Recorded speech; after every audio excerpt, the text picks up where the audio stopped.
The Republicans are preparing a three-punch combination to bring down the federal deficit. Now, parts 1 and 2 involve a little bit of pain on the part of the consumer, i.e. you. Part 3 involves more pain on the part of the consumer. Heads they win, tails you lose. Now, the first part is already happening, as you'll hear in a moment. The second part is in formation and pretty easy to explain, but the third part is going to take me a little bit more time. But the plan, just so you know, is very much in the works. So if you're wondering how on earth you and your family are going to pay for all those tax cuts for the wealthy, stay tuned. Otherwise, look away. For the MeidasTouch Network, I'm Max from UNFTR, and this is another horrible economic update that I wish I didn't have to give. All right, so for this first part, we're going to go to the Maria But Her Emails show on Fox. And this part's easy to tell because we've covered it pretty extensively. It's just good to hear them say it out loud every once in a while to remind us that they don't care about the American people. So in just 40 seconds, they give the whole game away. Take it away, Maria. I mean, Bessent is talking about up to $1 trillion in revenue from these tariffs over the next couple of years to go toward cutting debt. Indeed, this is turning out to be a very significant revenue stream, and that is good news because we need it. We need everything that we can get that will bring our structural borrowing down. So there are a lot of questions about the tariff revenue. Which tariffs will stay in place? How long will it be collected? Will that base of tariff that the tariffs are put on, will that shrink? But so far, the numbers indicate that the revenue is coming in very strongly, and this is going a tremendous way to offset the additional borrowing that came from the tax cuts that were just passed. So that's Maya McGinnis from the Committee for a Responsible Federal Budget saying the quiet part out loud. Treasury Secretary Scott Bessent believes that the federal government will collect upwards of $1 trillion in tariffs, no they won't, that it can use to shrink the federal deficit. So this is the deficit that continues to balloon because they blew a hole in the budget the size of the Grand Canyon by extending and deepening tax cuts for the wealthy. She just said it out loud. And now I know you know this part, but it bears repeating that tariffs are not paid by other countries. They're paid by the companies in the United States that are importing goods from them. And of course, we've already seen through the Producer Price Index, or PPI, that inflation is already hitting at the corporate level. And core inflation through personal consumption expenditures, or PCE, is also rising. So the Trump administration repeating the claim over and over that export nations are bearing the cost of tariffs doesn't make it true. In other words, the U.S. consumer and U.S. corporations are picking up the tab so that they can pay down the deficit that resulted from tax breaks for the wealthy. So I wanted to start with the easy stuff because the lack of awareness and empathy in the corporate media, the way they talk about inflation, especially conservative media, is just reprehensible. Literally zero shame in saying, good thing everyone here is paying more for stuff so we can offset those tax cuts.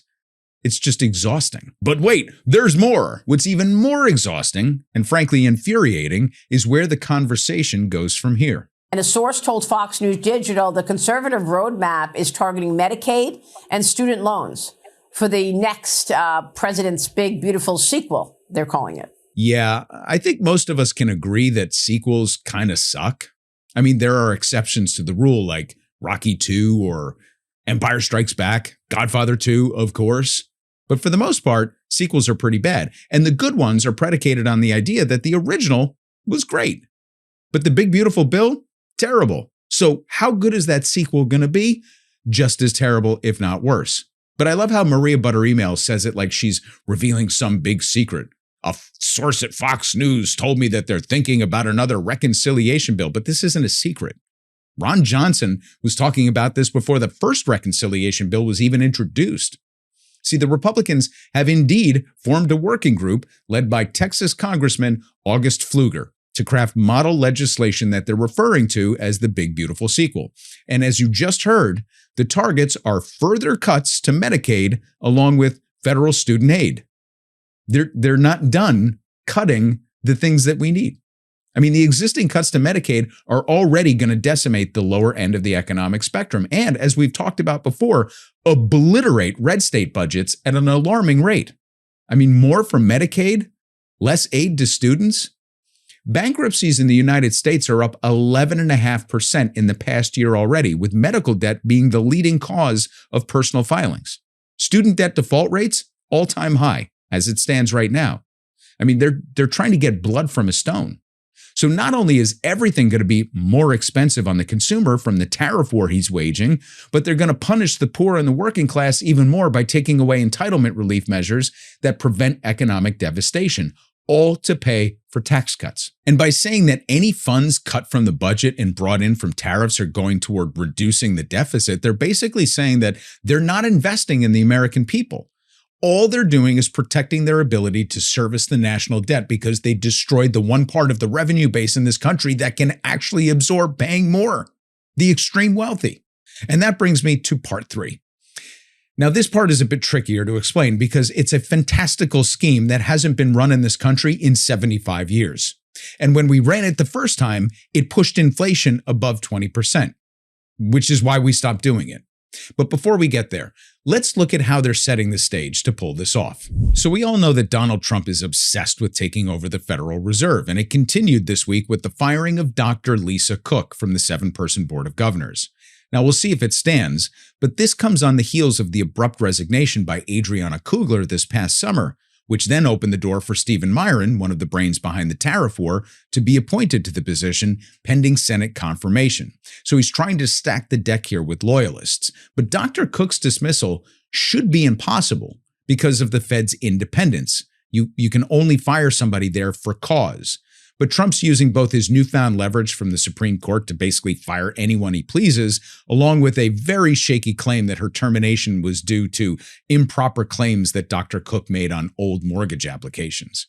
Now, Dr. Cook's term was supposed to extend to 2038, so presumably Dear Leader just didn't want to wait that long to replace her.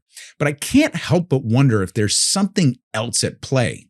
I mean, shot in the dark here, but maybe there's just something about Dr. Cook that he didn't like. Dr. Cook, who graduated from Spelman College and went on to get degrees from Oxford in philosophy, politics, and economics as a Marshall Scholar, and a PhD from UC Berkeley. Oh, I see. Well, no surprises here. So first, Dr. Kugler, a Latina woman on the Board of Governors, steps down because of all the pressure on the Fed, and then he just goes ahead and fires the first Black woman to ever serve on the Board of Governors for the Fed. Yeah, all very predictable and so disgusting, but let's just talk about why. Why is it so important to Trump to take over the Fed? Now, we already know that when Powell steps down early next year, that Trump is going to try and replace him with a loyalist. And this is all pretty well documented, but Powell gets to stay on the Board of Governors. We'll see if he does. But he wants to stack the Board of Governors with as many loyalists as possible to make sure that his political agenda meets little to no resistance at the working meetings. And to understand what he's trying to achieve through political appointments, thereby de facto eliminating the statutory independence of the Fed, we have to look at the powers of the Fed. The Fed has 2 superpowers: making money and setting rates. And it uses these weapons to influence what it refers to as its dual mandate: optimal employment and reasonable inflation.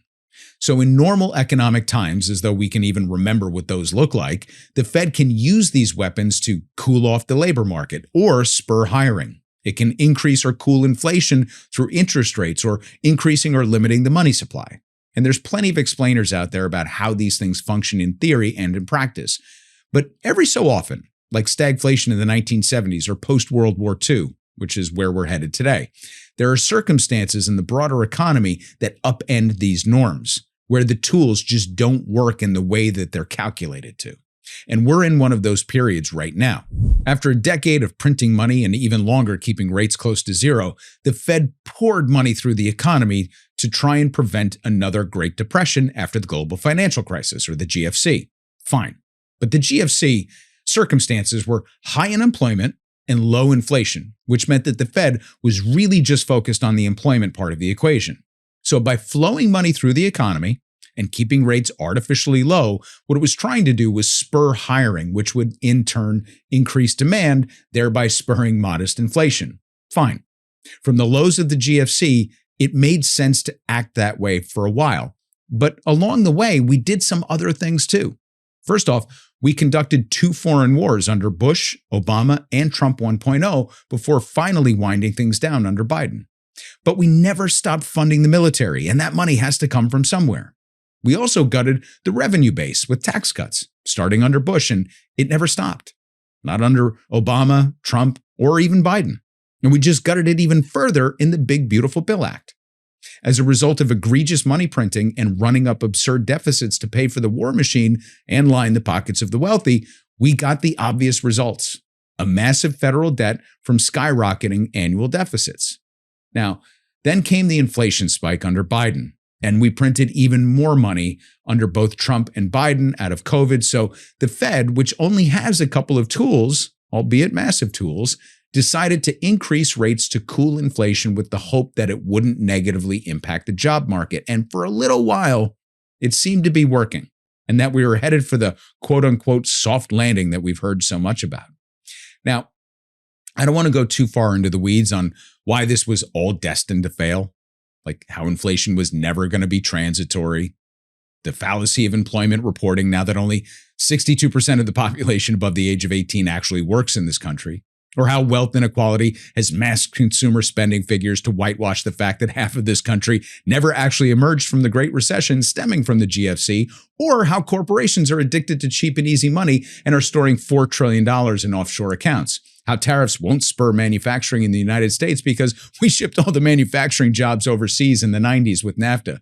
Or the cap on Social Security deductions is the largest de facto tax hike on the middle class, and it shields the wealthy from paying their fair share of the money that they've gotten from quantitative easing. Or how we've destroyed the regulatory framework of the financial system to encourage risk-taking through leverage stemming from financial arbitrage in the Fed repo facility. Encourage stock buybacks to juice executive compensation so CEOs make 600 times what the average worker makes at their corporation, despite PE ratios being higher than they were in the 1920s before the stock market crash. Built a health insurance system that incentivizes private insurance schemes, rigged the debt market to punish consumer debt holders while allowing large corporate debt holders to refinance below market rates, put two multi-trillion-dollar wars with countries that didn't attack us on the U.S. credit card, forced seniors back to work by reducing entitlements, made students borrow at twice the rate of commercial banks, and obliterated union protections, thereby forcing people into the gig economy. No, I don't want to go into those weeds at all. Rather, I'd like to talk about where money comes from, who has it now, and where Trump wants it to go instead. The Fed makes the money. The Treasury pays the bills, and it raises debt to cover the gaps when we have deficits. When there's more money outside of the government than inside of it after the Fed prints it, it only has a few places to accumulate: your bank account and personal assets, corporate bank accounts and assets, the Federal Reserve's account, and deposits in U.S. banks. So let's take them one by one. The bottom 50% of this country is in massive debt, so it's not in your bank account, but it's in some retirement accounts and assets like homes. But most people are upside down. The top half has slightly more wealth than they do debt, although most don't have enough to retire comfortably. So in the consumer part of the equation, it's just the top 10% that have the most surplus wealth and cash. So that's where a little bit of it is. Next, we have corporations. Now, it's estimated that U.S. corporations are sitting on around $3 to $5 trillion in cash and marketable securities. All right, there you go. There's a big pile. Now let's look at the Fed and U.S. banks together. This is the Federal Reserve repo. This is a modern tool that the Fed uses to store excess cash, and then it lends it to banks at a set rate. Now, when rates were low and liquidity was a concern during COVID and the inflation crisis, the Fed kept a lot of money in here because it was a secure facility for banks to park money with interest. And as you can see from this chart, there's no more money in the Federal Reserve's repo facility. Bye-bye, all gone. Now, don't freak out. It just means that banks are getting a better deal somewhere else, namely U.S. Treasuries. See, as the world is retreating from U.S. Treasuries, our own banks are scooping them up because the yields on these short-term Treasuries are higher than what the Fed was paying from its repo facility. So it's just one pocket to the other.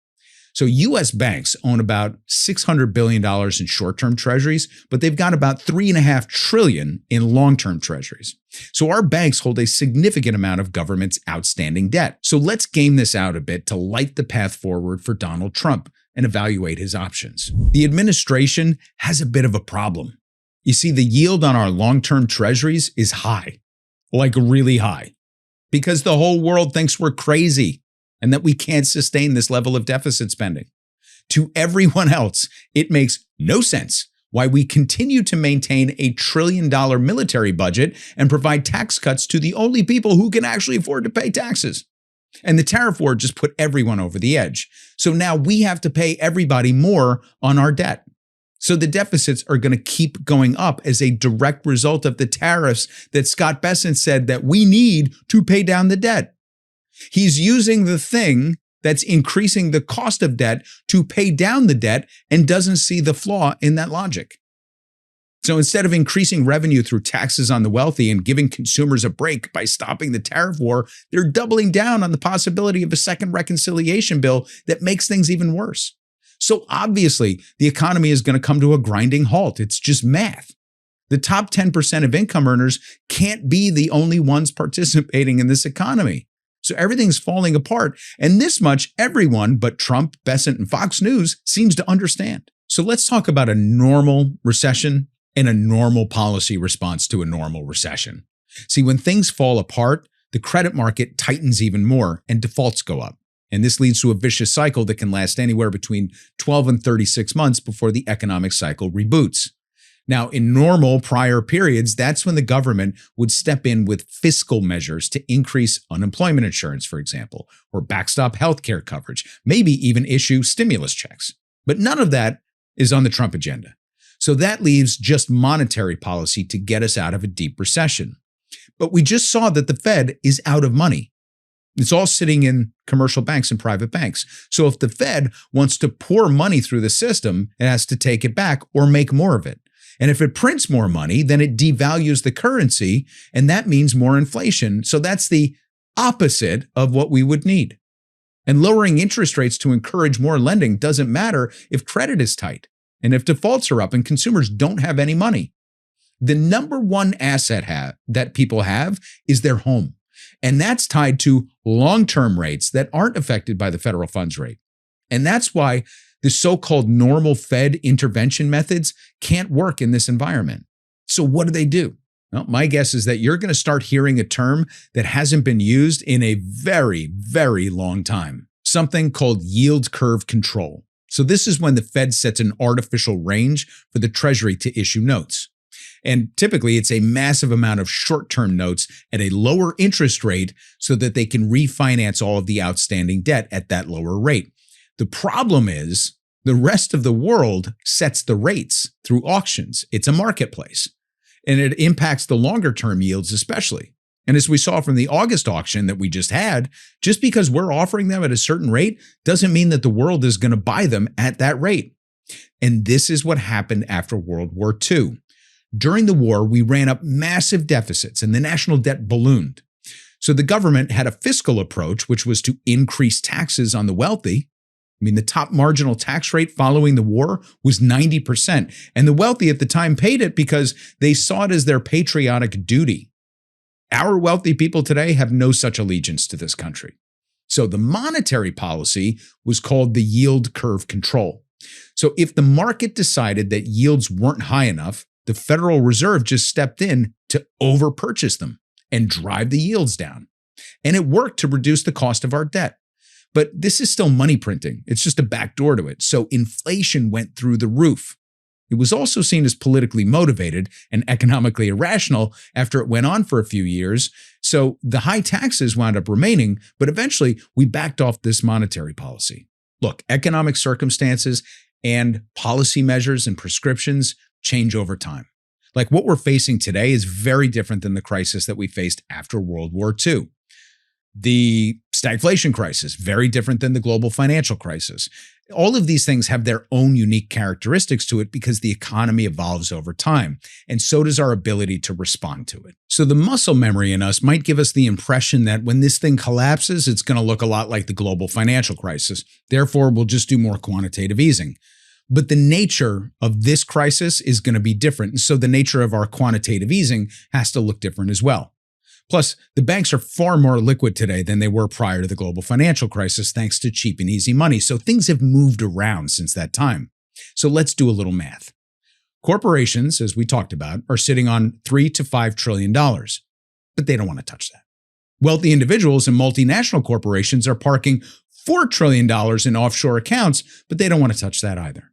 U.S. banks are sitting on $3.5 trillion in cash and marketable securities, and they don't want to touch that. The Federal Reserve only has $500 billion in cash in an emergency repo market to provide liquidity in the overnight market, but that's it.